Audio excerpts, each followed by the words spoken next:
Recevrons-nous? Parce que tu demandes à ce jeune homme de tout abandonner et de te suivre. Mais moi, Pierre, j'ai abandonné ma pirogue.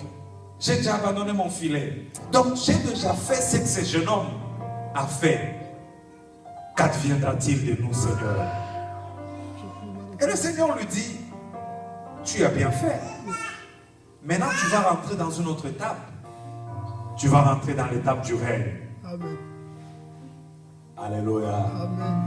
Il dit à Pierre, vous qui avez abandonné des maisons, des familles, de l'argent, des amis, pour moi, vous aurez dans le siècle présent, au centuple, des maisons, des biens, des amis, et dans le siècle à venir, la vie éternelle. Amen.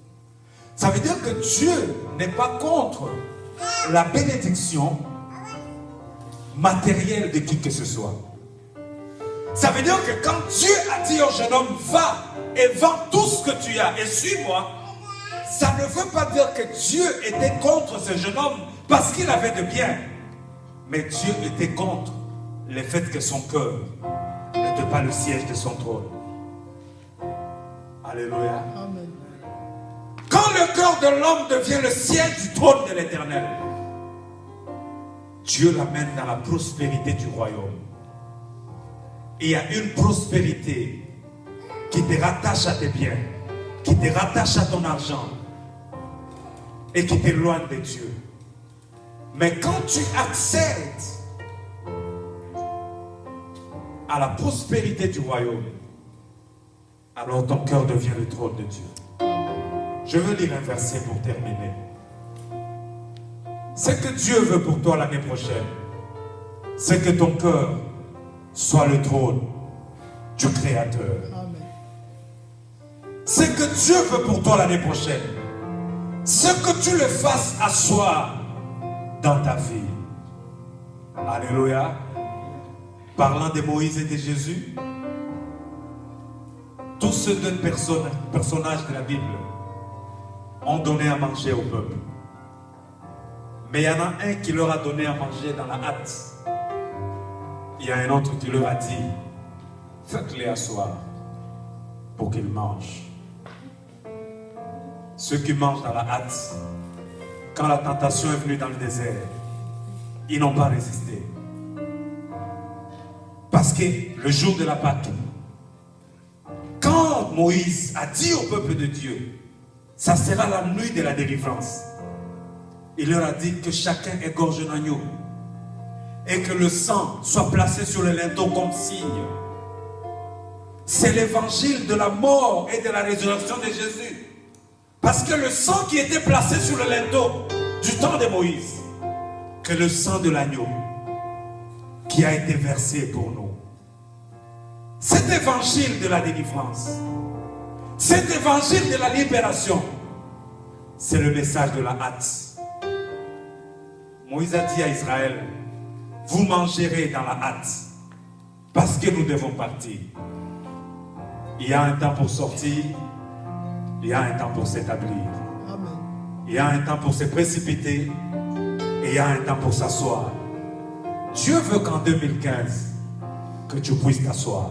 Amen. Alors Moïse a dit au peuple, mangez dans la hâte. Mais quand les disciples ont posé la question à Jésus, Seigneur, voici le peuple à faim. Ils n'ont pas mangé. La Bible me dit que Jésus a eu la compassion du peuple. De un, parce qu'ils n'avaient pas mangé. De deux, parce qu'il dit qu'ils étaient comme des brebis sans berger. Parce qu'il n'y avait personne pour leur donner à manger. Dieu cherche dans ces temps de la faim des hommes qui donneront à manger à son peuple. Et il dit, quand le Fils de l'homme reviendra, qui est le serviteur fidèle que Dieu trouvera faisant ainsi, donnant la bonne nourriture au bon moment? Peut-être que toi qui me suis, tu manges dans ton église, mais ce n'est peut-être pas la bonne nourriture. Ça t'empêche d'accéder au royaume. Quand la parole du royaume vient. Le Seigneur dit, faites asseoir le peuple afin qu'il mange. Tu veux que je lise le verset? Amen. Et nous allons terminer. Je lis pour que tu attestes, pour attester que ce que j'annonce n'est pas le fruit de mon imagination. Exode chapitre 12. J'aime le Seigneur. Et j'aime la grâce qu'il déverse dans ta vie. Laisse que Dieu mette un peu de collier dans tes yeux ce soir pour que tes yeux s'ouvrent. Parce que nous sommes au temps de la fin. Exode 12, verset 11. Il dit, quand vous le mangerez, vous aurez vos reins sains, vos souliers aux pieds et votre bâton à la main. Et vous le mangerez à la hâte. C'est la Pâque de l'Éternel. La Pâque ne célèbre pas la résurrection du Christ. Mais la Pâque, c'est la célébration de la libération du peuple de Dieu. Nous lisons un autre verset. Lisons Matthieu, Marc.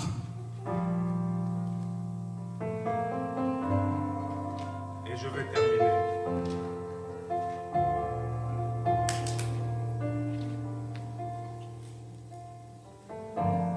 Marc chapitre 8.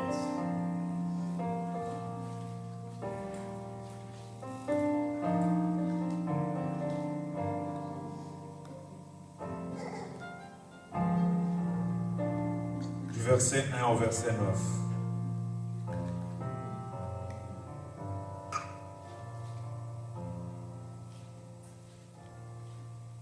Nous lisons à partir du verset 2. Il dit, je suis ému de compassion pour cette foule, car voilà 3 jours qu'ils sont près de moi, ils n'ont rien à manger. Ses disciples,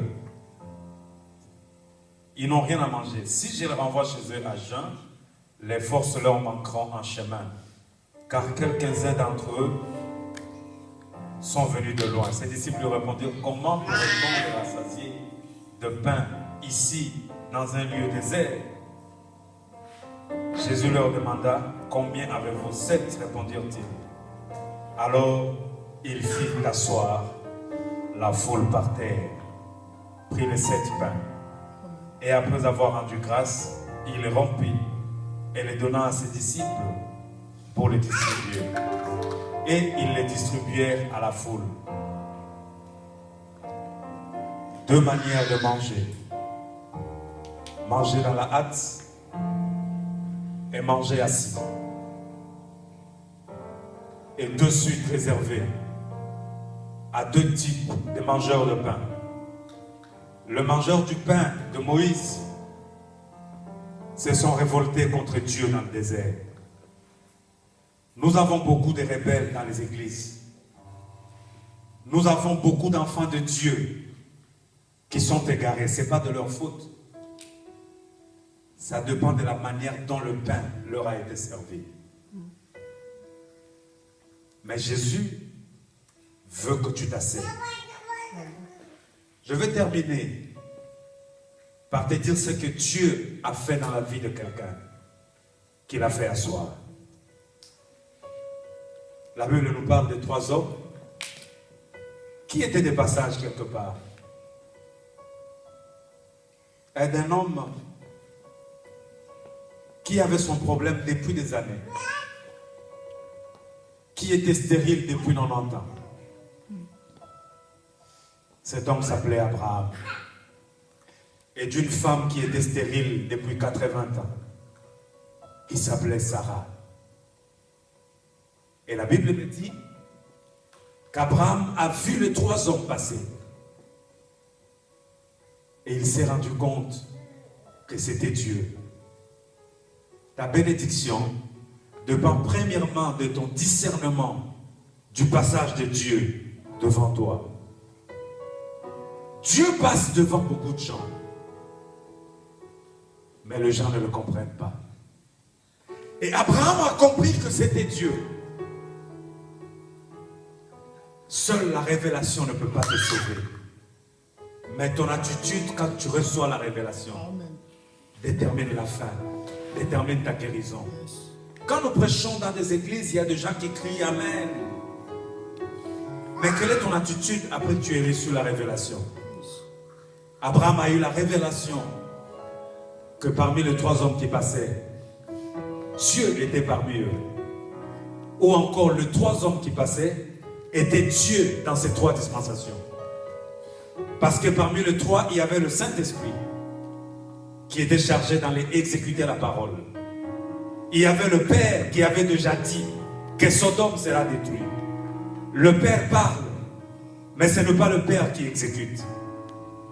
Et il y avait le Fils qui devait sauver Lot et sa famille.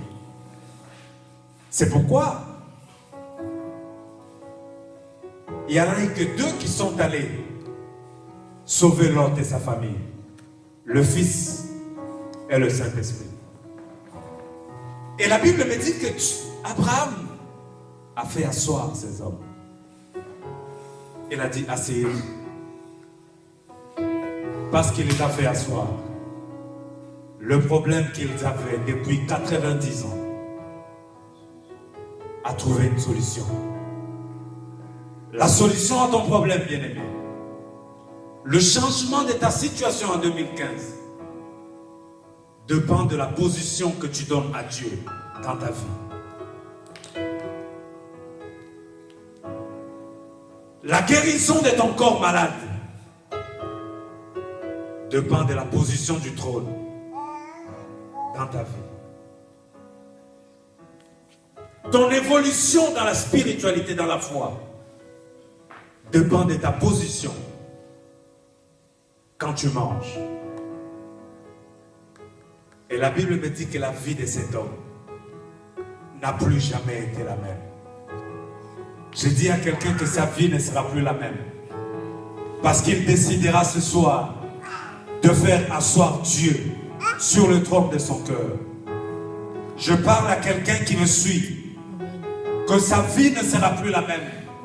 Parce que plutôt que d'être effervescent, d'être debout, d'être survolté, d'être surchauffé, il se dira, je veux m'asseoir pour suivre les enseignements. Et la Bible me dit, nous sommes édifiés par les enseignements des apôtres et des prophètes. En 2015, je veux amener quelqu'un dans la dimension du royaume.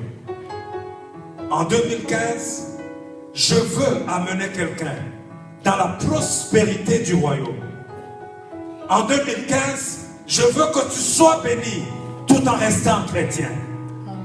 En 2015, je veux que tu roules dans une belle voiture tout en restant enfant de Dieu. En 2015, je veux que tu gagnes beaucoup d'argent tout en restant enfant de Dieu. Des fois, Dieu ne te visite pas parce qu'il sait que si il te visite, il va te perdre. Alors Dieu préfère ne pas te bénir pour ne pas te perdre. Mais la parole que je veux te prêcher en 2015 te permettra d'avoir cette position, la dimension du Fils. Car Dieu n'est pas venu faire de fanatiques. Mais Dieu nous a donné la mission d'amener son peuple à la maturité, à la stature parfaite. Je vais te dire une chose, que Dieu ne bénit pas les suivistes, Dieu bénit le Fils et le Fille. Alléluia. Amen. Es-tu fils ou fille de Dieu? Et il y a une différence entre enfants de Dieu.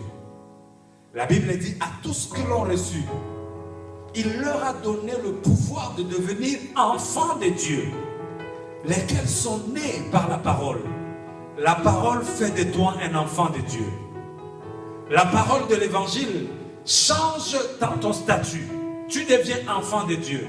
Mais pour que tu deviennes fils de Dieu ou fille de Dieu, tu dois être enseigné. Il faut que tu rencontres un homme qui porte la cruche et qui te fasse asseoir. Je m'arrête là. Est-ce que tu peux te lever? Lève-toi. Lève-toi là où tu es.